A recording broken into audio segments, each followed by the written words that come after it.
Thought I'd give you an update on the Moto Guzzi. You can see the swing arms back on, and we got everything back together.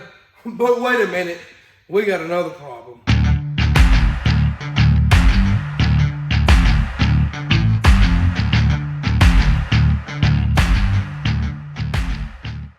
All right, you guys seen the video that I did on getting the Moto Guzzi together. I've got a week, and I've had some comments saying, well, you had more than a week. Well, I got a week before I leave, especially counting the days I got to be out of town between now and then.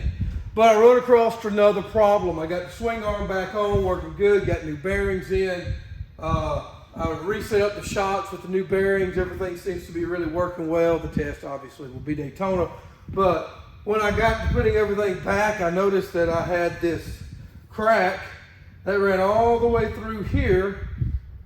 And it was smut, so I sprayed it with brake cleaner and polished everything off and just noticed a little hairline crack. I thought no big deal. Called up my buddy, he's a TIG welder. I said, dude, could you help me out? He said, what is it? I said, it's just a little hairline fracture. Sent him one. He said, you sure it's not cracked all the way around? I said, it's just that one hairline. Hey, I'll take it off so it'll be easy for you. So I took it off for him, and he was right. It was cracked all the way around. It was holding on by just a little piece here. You can see some of the welds here. So he did a good job, but then here's an issue we found. He said, John, look at this. Do you see a crack? So being the old man that I am, I pulled off my reading glasses and looked down tight on it and noticed there was a crack. So I just had to go ahead and completely weld this one all the way back around. So I'm not sure if you can see this or not. The light's not good. You can barely see it in there. The little shiny spots, that's where it's all the way around. This tube cuts into it and it's got full flow all the way around. I ordered another one just in case. And it's not cut all the way out on the inside. Let's look at this. Let's see if we can get this angle right. You see that line, but that line's not the hole. You can kind of see it there. So that little bitty hole in the center, can't see that really in that video, but trust me, it's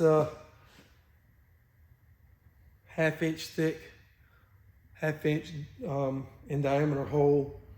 So I'm thinking that's gonna hurt flow. So I called and talked to him to see. I go, no, that's how we're making it, and you'll not notice any difference. Well, I'm not noticing any difference there, then I'm not sure what advantages these things really are. But what I did find interesting is the difference between these two. You see that in the camera, that one's quite a bit longer, half-inch longer. And then the bend on them is different. You can see that as well. Now, I will admit,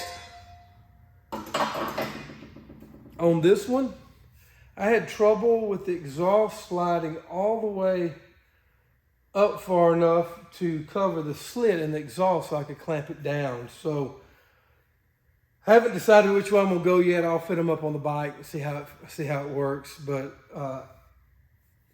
if this one fits up better to where everything can stay loose, and I don't have to work on anything, then I'll run this because it'll be a lot less likely to crack. It very well could be this one cracked from just having that slight pressure because of the exhaust pulling on it and vibration of the bike and heat and time, and it just got brittle and cracked. Though I do think with those TIG welds, we're in good shape there. Anyway, just want to give you guys an update on the Guzzi and where we're at. So I think we're in great shape to head to Daytona.